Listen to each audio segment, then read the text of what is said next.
কলিজাটা ফাইটা যাইতাছে রে বন্ধু। কার জন্য তোরা ফুরাতের পানি বন্ধ কইরা দিলি? কার জন্য তোরা ফুরাতের পানিটা বন্ধ কইরা দিলি? যেই নবী না হইলে ওয়ালা সামা আকাশ হইতো না, যেই নবী না হইলে ওয়ালা আরদুন জমিন হইতো না, যেই নবী না হইলে ওয়ালাল কুরসি কুরসি হইতো না, যেই নবী না হইলে ওয়ালাল আরশ আরশ হইতো না, যেই নবী না হইলে ওয়ালাল মালাক ফেরেশতা হইতো না, যেই নবী না হইলে কিছু হইতো না, পানি হইতো না রে। যেই নদীর পানি কত মানুষ খাইলো, ওই নবীর আওলাদের জন্য কেন পানি বন্ধ করলি?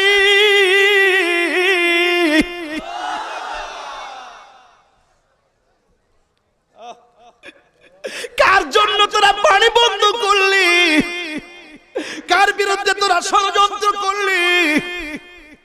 ও যুবক, হুসাইনকে যখন কারবালার জমিনে গলায় ছুরিটা চালাইবো, তখন তিনি বলছিলেন আমার একটু সময়